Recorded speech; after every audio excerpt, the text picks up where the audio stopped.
अस्सलाम वालेकुम स्टूडेंट्स। हमारा आज का टॉपिक है double helical structure of DNA, Watson and Crick model. हमने अभी तक देखा कि डीएनए में किस तरह से नाइट्रोजनस बेसेस हैं, फॉस्फेट ग्रुप लगा हुआ है, राइबोस शुगर, डीऑक्सीराइबोस शुगर इसमें है, और हमने इसके बारे में रिसर्च जो है पुराने साइंटिस्ट ने कैसे की और कैसे हम इसके स्ट्रक्चर तक पहुँचे वो हमने डिटेल्स देखी।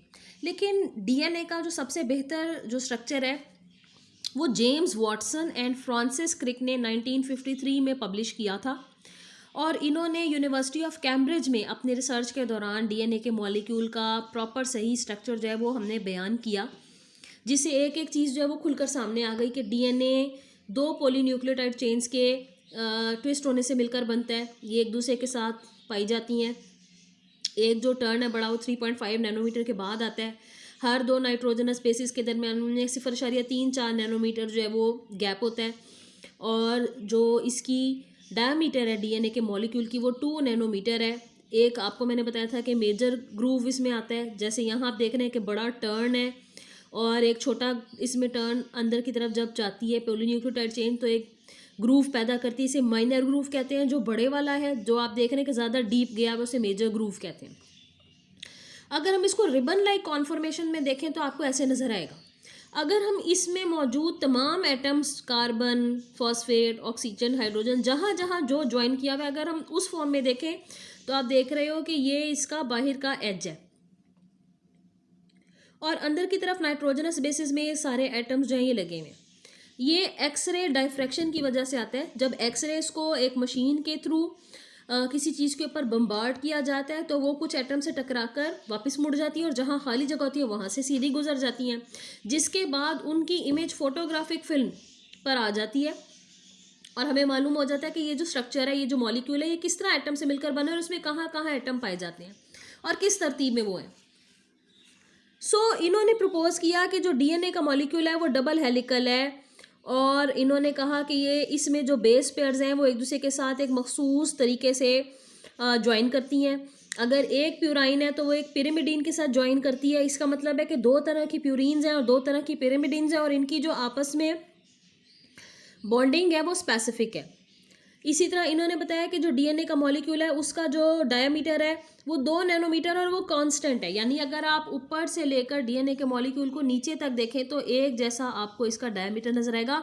ये सेंटर में जो आपको एक लाइन जैसी नज़र आ रही है चीज़, ये हमारी एक इमेजिनरी लाइन है जिसके अराउंड हम ऑब्जर्व करते हैं कि ये ट्विस्ट खा रही है। तो ये एक हमारा इमेजिनरी सेंट्रल एक्सिस होता है जिसके इर्द गिर्द हम देखते हैं कि जो पॉलीन्यूक्लियोटाइड चेन्स हैं डीएनए की दो वो बल खाई हुई हैं। अच्छा, अब क्योंकि जो इनकी नाइट्रोजनस बेसिस हैं उनमें हाइड्रोजन बॉन्डिंग है तो डीएनए का जो डबल हेलिकल स्ट्रक्चर है बड़ा स्टेबल है, और इसमें बॉन्डिंग इस तरह से है कि अगर एक जो हमारा स्ट्रैंड है, ये जो एक लेयर होती है कह लीजिए, उसको हम स्ट्रैंड कहते हैं डीएनए के लिए। इसमें ऊपर की तरफ अगर कार्बन एटम नंबर 5 बचा हुआ है तो इसके एग्जैक्टली दूसरी तरफ अरेंजमेंट ऐसी हो जाती है कि कार्बन एटम नंबर 3 पाया जाता है। अब ये जो 5 वाला हमारा स्ट्रैंड है जिसको मैं पेन इससे इस वक्त आपको करके दिखा रही हूँ, इसके जब आप एंड पर पहुंचेंगे तो मॉलिक्यूल्स की अरेंजमेंट इस तरह से है कि यहाँ पर कार्बन एटम नंबर 3 जो है वो पाया जाएगा। इसी तरह अगर आप कार्बन एटम नंबर 3 वाले एज को देखें, ये जो स्ट्रैंड है इसका जो सिरा है, ये यहाँ से मैं आपको इसको नीचे लाकर दिखा रही हूँ। यहाँ पर जब ये ख़त्म होता है तो इधर 5 प्राइम कार्बन एटम जो है वो पाया जाता है। इसका मतलब है कि 5 प्राइम कार्बन एटम का एक सिरा होगा, एक स्ट्रैंड होगा, उसके ऑपोजिट सिरे या स्ट्रैंड के ऊपर कार्बन एटम जो पाया जाएगा तरतीब के लिहाज से वो 3 नंबर होगा। तो क्योंकि ये 5 और 5 प्राइम नहीं है, 5 प्राइम और 5 प्राइम नहीं है, कार्बन एटम नंबर 5 और कार्बन एटम नंबर 5 यहाँ पर भी नहीं है, बल्कि एक दूसरे के उलट है, इसलिए डीएनए के स्ट्रैंड को कहा जाता है एंटी पैरेलल। क्योंकि अगर एक कोने पे कार्बन एटम नंबर 3 है तो उसके सामने वाले पे कार्बन एटम नंबर 5 होगा, और नीचे भी इसी तरह 5 और 3 होंगे, कभी भी 5 5 और 3 3 नहीं होंगे। फिर इनके दरमियान में हाइपरफोबिक इंटरेक्शंस पाई जाती हैं, जो कि इनके दरमियान में खिंचाव की ऐसी इंटरेक्शंस हैं जो कि स्ट्रैंड्स को साथ रखती हैं, इस मॉलिक्यूल को स्टेबिलिटी फराहम करती हैं। और अगर हम इसमें नाइट्रोजनस बेसिस की बात करें तो उसमें जो बॉन्डिंग है वो भी बड़ी स्पेसिफिक है। डीएनए का मॉलिक्यूल ऐसा लगता है जैसे एक सीढ़ी है, इसलिए इसको लैडर लाइक स्ट्रक्चर भी बोलते हैं। इस लैडर लाइक स्ट्रक्चर में अगर आप देखें तो टी यहाँ पर दिखाई गई है जो कि हमारी नाइट्रोजनस बेस है थायामीन, उसके सामने एडिनिन। एडिनिन क्योंकि बड़ी है, इसमें डबल रिंग है स्ट्रक्चर का, और थायमिन सिंगल रिंग स्ट्रक्चर है, तो आप यहाँ अंदाज़ा कर सकते हैं। एडिनिन हमेशा थायमिन के साथ जब जुड़ेगी तो 2 हाइड्रोजन एटम्स जो है वो बनाएगी, जो कि यहाँ आपको नज़र आ रहे हैं। इसी तरह अगली जो पेयरिंग स्पेसिफिक है वो गावानीन और साइटोसिन की है। साइटोसिन अगेन पिरिमिडीन है, सिंगल रिंग पर मुश्तमिल होता है इसका स्ट्रक्चर। गावानीन बड़ी होती है इसलिए प्यूराइन कहलाती है, इसमें डबल रिंग स्ट्रक्चर है। और ये गावानीन और साइटोसिन आपस में 3 हाइड्रोजन एटम के साथ मिलकर बॉन्ड बनाएंगे। डीएनए के पूरे मॉलिक्यूल में जहाँ पर भी आप नज़र दौड़ाएंगे, जहाँ पर भी आपको 3 बॉन्ड नज़र आएंगे, जैसे आपको यहाँ नज़र आ रहा है, जैसे आपको यहाँ नज़र आ रहा है, जैसे आपको यहाँ नज़र आ रहा है, तो इनमें गावानीन और साइटोसिन पाए जाते हैं जो नाइट्रोजनस बेसिस हैं। और जहाँ पर भी आपको 2 बेसिस नज़र आएंगी जिनमें 2 हाइड्रोजन बॉन्ड हैं, तो वो 2 बेसिस एक्चुअल में एडिनिन और थायमिन होंगी, क्योंकि ये एक दूसरे के साथ सिर्फ 2 ही हाइड्रोजन बॉन्ड बनाकर रहती हैं। अगर आप इसके जो स्ट्रैंड का एज है उसको देखें तो उसमें डीऑक्सीराइबोस शुगर जगह जगह लगी हुई है, जहां मैं आपको मार्कर से बता रही हूँ पोजीशन। ये deoxyribose sugar, deoxyribose sugar, deoxyribose sugar. दरमियान में आप देख सकते हैं कि बॉल येलो कलर के जो आपको बनाकर दिखाए हैं ये फॉस्फेट एटम है। तो यहाँ पर 3 प्राइम एंड होता है, कार्बन एटम की पोजीशन जो है वो। इसी तरह 5 प्राइम एंड जो है यहाँ पर होता है। अगर यहाँ 3 है तो इसके बिल्कुल ऊपरी सीने पर 5 प्राइम होगा, और यहाँ अगर 5 है तो इसके बिल्कुल स्ट्रैंड के ऊपरी सिरे पर 3 प्राइम होगा। डीएनए अपनी कॉपी भी तैयार करता है प्रोसेस के दौरान में, और इस प्रोसेस को कहते हैं डीएनए रेप्लिकेशन। और डीएनए रेप्लिकेशन जो है ये बड़ा ही इंपॉर्टेंट फिनोमिनॉन है, क्योंकि जब भी डीएनए की रेप्लिकेशन होगी तो सेल जो है वो आगे से डिवाइड करके डॉटर सेल्स जब पैदा करेगा तो ये डीएनए की कॉपीज जो है वो अगली सेल्स को मुंतकिल हो जाएंगी। अब सवाल ये पैदा होता है कि अगर डीएनए अपनी कॉपीज़ को तैयार कर सकता है तो जाहिर बात है इसको कुछ मखसूस चीज़ें चाहिए होंगी। जाहिर बात है इसको न्यूक्लियोटाइड चाहिए, और न्यूक्लियोटाइड में आपको पता है कि इसको डीऑक्सीराइबोस शुगर चाहिए, फॉस्फेट चाहिए, नाइट्रोजनस बेसिस चाहिए। इनको एक मखसूस तरीके से ये लगाएगा और फॉस्फोडाइएस्टर बॉन्ड बनाएगा, जिसको हमने क्लास में जो लेक्चर हुआ था उसमें देखा था।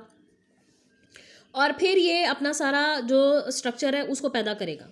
लेकिन अगर हम बात करें कि जो डीएनए है, अगर वो हमारा ये सेल है और सेल के अंदर ये हमारा न्यूक्लियस है और इसके अंदर हमारा डीएनए मटेरियल है, जिसके बारे में हम कह रहे हैं कि ये डबल स्ट्रैंडेड स्ट्रक्चर है, यानी ये 2 जो स्ट्रैंड्स हैं उन पर मुश्तमिल है। तो सवाल ये पैदा होता है कि ये जो स्ट्रैंड्स हैं इसके दोनों डीएनए के, ये अपनी कॉपी किस तरह तैयार करते हैं।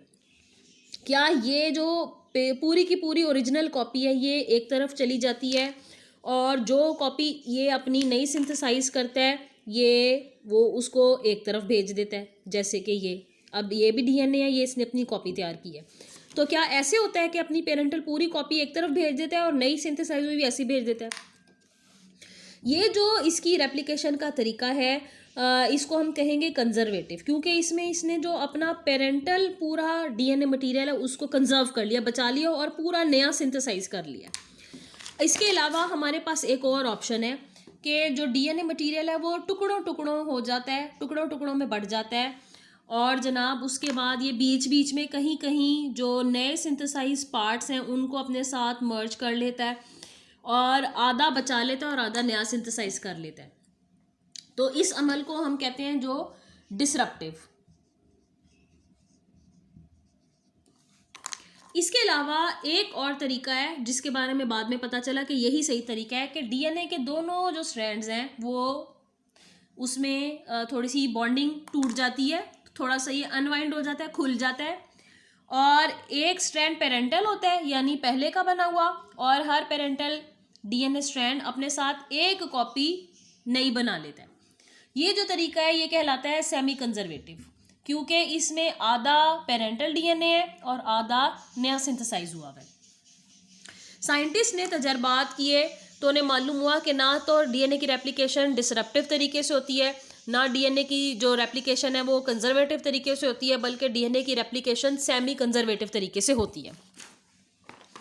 अब इसके लिए मील्सन एंड स्टॉल ये 2 जो थे रिसर्चर्स थे, इन्होंने तजर्बात किए और अगर हम पूरा नाम देखें साइंटिस्ट का, तो एक का नाम है मैथ्यू मील्सन और दूसरे का नाम है Franklin stall. California institute of technology में 1958 के बाद इन्होंने अपने तजर्बात करके इस बात को वाजिया किया कि जो डीएनए की रेप्लिकेशन है वो ना कंजर्वेटिव होती है, ना वो डिसरप्टिव होती है, बल्कि वो सेमी कंजर्वेटिव होती है। यानी एक पेरेंटल स्ट्रैंड होता है, एक न्यूली सिंथेसाइज्ड डीएनए, एक पेरेंटल डीएनए और एक न्यूली सिंथेसाइज्ड डीएनए।